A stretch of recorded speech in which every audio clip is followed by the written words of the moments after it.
ಅಂತಕ್ಕಂಥದ್ದು. ಹಾಲು ಕೆಟ್ಟರು ಹಾಲು ಮತ್ತು ಸಮಾಜ ಕೆಡಲ್ಲ ಅಂತಾರೆ. ಹಕ್ಕ ಬುಕ್ಕರು ವಿಜಯ ಸಾಮ್ರಾಜ್ಯವನ್ನು ಕಟ್ಟಿದರು. ಇದು ಹೇಳೋ ಉದ್ದೇಶ ಏನು ಅಂತಂದರೆ, ಇವತ್ತು ಹಾಲು ಮತ್ತು ಸಮಾಜದವ್ರ ಕೈಲಿ ರಾಜ್ಯದ ಅಧಿಕಾರ ಇದೆ. ಬಿಡಿಸ್ಕೊಳ್ಳೋದು ಅಷ್ಟು ಸುಲಭ ಅಲ್ಲ. ಅವರಾಗೆ ಬಿಡಬೇಕೆ ಹೊರತು ನೀವು ಬಿಡಿಸ್ಕೊಳ್ಳೋದು ಸುಲಭವಲ್ಲ. ಮುಂದಿನ ವಿಚಾರವನ್ನು ಯುಗಾದಿ ಮೇಲೆ ಹೇಳ್ತೀನಿ. ಹಾಗಾಗಿ ಒಂದು ಭವಿಷ್ಯದ ಚಿಂತನೆ ಏನು ಅಂದರೆ, ನಮ್ಮಲ್ಲಿ ಎರಡು ಭಾಗ ಮಾಡ್ತಾರೆ. ಒಂದು ಸಂಕ್ರಾಂತಿಯ ಭವಿಷ್ಯ, ಇನ್ನೊಂದು ಯುಗಾದಿಯ ಭವಿಷ್ಯ.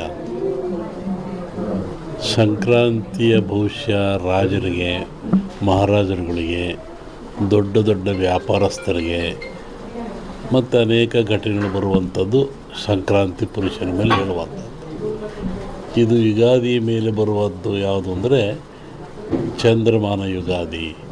ಚಂದ್ರನನ್ನು ಆಧಾರವಾಗಿರಿಸಿಕೊಂಡು ಮಳೆ, ಬೆಳೆ, ನಾಡಿನ ಸುಭಿಕ್ಷತೆ, ಆಗುಹೋಗುಗಳು, ರಾಜರು, ಆಳ್ವಿಕೆಗಳು, ಅವಘಡಗಳು, ದುಃಖ ದುಮ್ಮಾನಗಳು, ಸಂತೋಷಗಳು, ಇದ್ರ ಮೇಲೆ ಹೇಳುವಂಥದ್ದು ಯುಗಾದಿಯ ಸಂವತ್ಸರ ಫಲ ಅಂತ.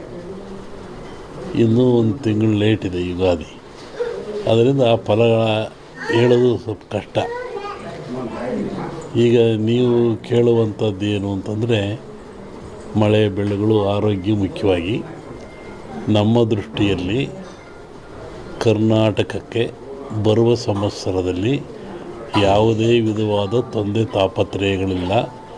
ಮಳೆ ಬೆಳೆಗಳು ಚೆನ್ನಾಗಿ ನಡೀತವೆ, ಸುಭಿಕ್ಷತೆ ಇರ್ತದೆ ಮತ್ತು ನಾಡಿನಲ್ಲಿ ಯಾವುದೇ ಕೊರತೆ ಕಾಣ್ತಾ ಇಲ್ಲ. ಯುಗಾದಿಯ ನಂತರ ಕರ್ನಾಟಕದ ಬಗ್ಗೆ ಮತ್ತು ಜಾಗತಿಕ ಬಗ್ಗೆ ಭಾಳ ಅಜಾಗರೂಕತೆ ಇದೆ, ತೊಂದರೆ ಇದೆ. ಹೋದ ವರ್ಷಕ್ಕಿಂತಲೂ ಹೆಚ್ಚಿನ ಭೀಕರತೆ ಕಾಡುವ ಲಕ್ಷಣ ಇದೆ. ಅದನ್ನು ಯುಗಾದಿ ನಂತರ ಹೇಳ್ತೀನಿ. ಇತ್ತೀಚಿನ ದಿನಗಳಲ್ಲಿ ಎಲ್ಲರೂ ನೋಡಿದಂಗೆ ಭೂಕಂಪಗಳು ಹೆಚ್ಚಾಗ್ತಾ ಇದ್ದಾವೆ.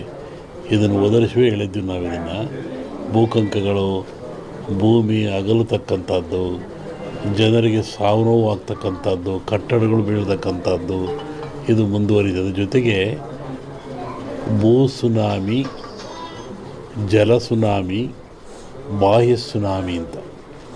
ಇಲ್ಲಿವರೆಗೂ ಬರೀ ಜಲ ಸುನಾಮಿ ಆಗ್ತಾಯಿತ್ತು. ಸಮುದ್ರದಲ್ಲಿ, ಸಾಗರದಲ್ಲಿ ಸುನಾಮಿ ಬಂದು ತೊಂದರೆ ಆಗ್ತಾಯಿತ್ತು. ಈ ಸತಿ ಭೂ ಸುನಾಮಿನೂ ಇದೆ. ಭೂಮಿ ಒಳಗೆ ಸುನಾಮಿಯಾಗಿ ಕಂದಗಾಗ್ಲಕ್ಷಂದು.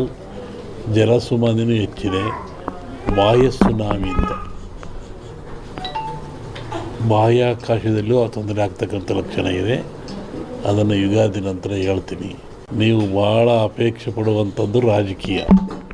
ಏನಾಗುತ್ತೆ, ಏನಾಗ್ತಾರೆ, ಎಂತ ಆಗ್ತಾರೆ ಅಂತ ಒಂದು ಸಾಂಪ್ರದಾಯಿಕವಾದ ಮಾತು. ಎಲ್ಲ ಧರ್ಮಗಳು ಇದ್ದಾವೆ, ಎಲ್ಲ ಸಮಾಜಗಳು ಇದ್ದಾವೆ, ಎಲ್ಲ ವರ್ಗದವರು, ದೈವದವರು ಈ ಭೂಮಿಯಲ್ಲಿ ವಾಸ ಮಾಡ್ತಾ ಇದ್ದಾರೆ. ಒಂದು ಸಮಾಜ ಪ್ರಾಚೀನ ಕಾಲದಿಂದಲೂ ಸಹಿತ ಹಾಲು ಮತ್ತು ಸಮಾಜ ಅಂತ ಕರೀತಾರೆ. ಹಾಲು ಮತ್ತು ಸಮಾಜ ಅಂದರೆ ಅವರು ಅಡವಿಯಲ್ಲಿದ್ದು ಕುರಿಗಳನ್ನು ಸಾಕಿಕೊಂಡು, ಕುರಿಯ ಇಕ್ಕೆಯಲ್ಲಿ ಲಿಂಗವನ್ನು ಕಂಡು ದೈವಾರಾಧನೆ ಮಾಡಿಕೊಂಡು ಬಂದಂಥ ಒಂದು ಸಮಾಜ.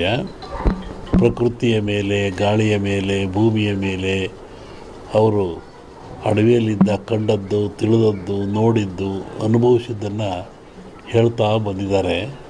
ಅದು ಕುರುವಿನ ರಟ್ಟು. ಕೆಲ ಕಡೆ ಕುರುಬು ರಟ್ಟು ಅಂತಾರೆ.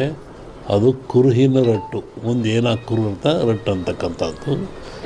ಹಾಲು ಕೆಟ್ಟರು ಹಾಲು ಮತ್ತು ಸಮಾಜ ಕೆಡಲ್ಲ ಅಂತಾರೆ. ಹಕ್ಕ ಬುಕ್ಕರು ವಿಜಯ ಸಾಮ್ರಾಜ್ಯವನ್ನು ಕಟ್ಟಿದರು. ಇದು ಹೇಳೋ ಉದ್ದೇಶ ಏನು ಅಂತಂದರೆ, ಇವತ್ತು ಹಾಲು ಮತ್ತು ಸಮಾಜದವ್ರ ಕೈಲಿ ರಾಜ್ಯದ ಅಧಿಕಾರ ಇದೆ. ಬಿಡಿಸ್ಕೊಳ್ಳೋದು ಅಷ್ಟು ಸುಲಭ ಅಲ್ಲ.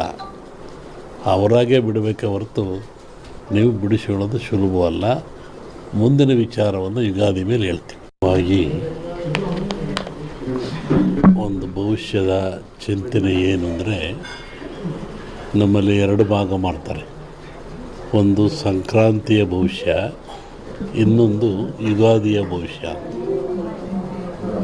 ಸಂಕ್ರಾಂತಿಯ ಬಹುಶಃ ರಾಜರಿಗೆ, ಮಹಾರಾಜರುಗಳಿಗೆ, ದೊಡ್ಡ ದೊಡ್ಡ ವ್ಯಾಪಾರಸ್ಥರಿಗೆ ಮತ್ತು ಅನೇಕ ಘಟನೆಗಳು ಬರುವಂಥದ್ದು ಸಂಕ್ರಾಂತಿ ಪುರುಷನ ಮೇಲೆ ಹೇಳುವಂಥದ್ದು.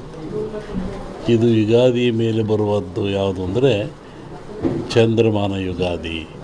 ಚಂದ್ರನನ್ನು ಆಧಾರವಾಗಿರಿಸಿಕೊಂಡು ಮಳೆ, ಬೆಳೆ, ನಾಡಿನ ಸುಭಿಕ್ಷತೆ, ಆಗುಹೋಗುಗಳು, ರಾಜರು, ಆಳ್ವಿಕೆಗಳು, ಅವಘಡಗಳು, ದುಃಖ ದುಮ್ಮಾನಗಳು, ಸಂತೋಷಗಳು, ಇದ್ರ ಮೇಲೆ ಹೇಳುವಂಥದ್ದು ಯುಗಾದಿಯ ಸಂವತ್ಸರ ಫಲ ಅಂತ.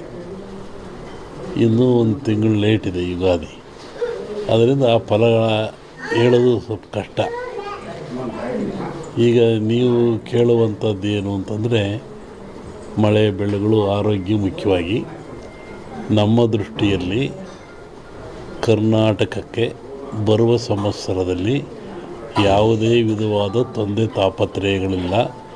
ಮಳೆ ಬೆಳೆಗಳು ಚೆನ್ನಾಗಿ ನಡೀತವೆ, ಸುಭಿಕ್ಷತೆ ಇರ್ತದೆ ಮತ್ತು ನಾಡಿನಲ್ಲಿ ಯಾವುದೇ ಕೊರತೆ ಕಾಣ್ತಾ ಇಲ್ಲ. ಯುಗಾದಿಯ ನಂತರ ಕರ್ನಾಟಕದ ಬಗ್ಗೆ ಮತ್ತು ಜಾಗತಿಕ ಬಗ್ಗೆ ಭಾಳ ಅಜಾಗರೂಕತೆ ಇದೆ, ತೊಂದರೆ ಇದೆ. ಹೋದ ವರ್ಷಕ್ಕಿಂತಲೂ ಹೆಚ್ಚಿನ ಭೀಕರತೆ ಕಾಡುವ ಲಕ್ಷಣ ಇದೆ. ಅದನ್ನು ಯುಗಾದಿ ನಂತರ ಹೇಳ್ತೀನಿ. ಇತ್ತೀಚಿನ ದಿನಗಳಲ್ಲಿ ಎಲ್ಲರೂ ನೋಡಿದಂಗೆ ಭೂಕಂಪಗಳು ಹೆಚ್ಚಾಗ್ತಾ ಇದ್ದಾವೆ. ಇದನ್ನು ಒದರಿಸುವೆ ಹೇಳಿದ್ವಿ ನಾವು. ಇದನ್ನು ಭೂಕಂಪಗಳು, ಭೂಮಿ ಅಗಲತಕ್ಕಂಥದ್ದು, ಜನರಿಗೆ ಸಾವು ನೋವು ಆಗ್ತಕ್ಕಂಥದ್ದು, ಕಟ್ಟಡಗಳು ಬೀಳ್ತಕ್ಕಂಥದ್ದು ಇದು ಮುಂದುವರಿದ ಜೊತೆಗೆ ಭೂ ಸುನಾಮಿ, ಜಲ ಸುನಾಮಿ, ಬಾಹ್ಯ ಸುನಾಮಿ ಅಂತ. ಇಲ್ಲಿವರೆಗೂ ಬರೀ ಜಲ ಸುನಾಮಿ ಆಗ್ತಾಯಿತ್ತು. ಸಮುದ್ರದಲ್ಲಿ, ಸಾಗರದಲ್ಲಿ ಸುನಾಮಿ ಬಂದು ತೊಂದರೆ ಆಗ್ತಾಯಿತ್ತು. ಈ ಸತಿ ಭೂ ಸುನಾಮಿನೂ ಇದೆ. ಭೂಮಿ ಒಳಗೆ ಸುನಾಮಿಯಾಗಿ ಕಂದಗಾಗ್ಲಕ್ಕಂದು ಜಲ ಸುನಾಮಿನೂ ಹೆಚ್ಚಿದೆ. ಬಾಹ್ಯ ಸುನಾಮಿ ಅಂತ ಬಾಹ್ಯಾಕಾಶದಲ್ಲೂ ಆ ತೊಂದರೆ ಆಗ್ತಕ್ಕಂಥ ಲಕ್ಷಣ ಇದೆ. ಅದನ್ನು ಯುಗಾದಿ ನಂತರ ಹೇಳ್ತೀನಿ. ನೀವು ಭಾಳ ಅಪೇಕ್ಷೆ ಪಡುವಂಥದ್ದು ರಾಜಕೀಯ. ಏನಾಗುತ್ತೆ, ಏನಾಗ್ತಾರೆ, ಎಂತ ಆಗ್ತಾರೆ ಅಂತ ಒಂದು ಸಾಂಪ್ರದಾಯಿಕವಾದ ಮಾತು. ಎಲ್ಲ ಧರ್ಮಗಳು ಇದ್ದಾವೆ, ಎಲ್ಲ ಸಮಾಜಗಳು ಇದ್ದಾವೆ, ಎಲ್ಲ ವರ್ಗದವರು, ದೈವದವರು ಈ ಭೂಮಿಯಲ್ಲಿ ವಾಸ ಮಾಡ್ತಾ ಇದ್ದಾರೆ. ಒಂದು ಸಮಾಜ ಪ್ರಾಚೀನ ಕಾಲದಿಂದಲೂ ಸಹಿತ ಹಾಲುಮತ ಸಮಾಜ ಅಂತ ಕರೀತಾರೆ. ಹಾಲುಮತ ಸಮಾಜ ಅಂದರೆ ಅವರು ಅಡವಿಯಲ್ಲಿದ್ದು ಕುರಿಗಳನ್ನು ಸಾಕಿಕೊಂಡು ಕುರಿಯಲ್ಲಿ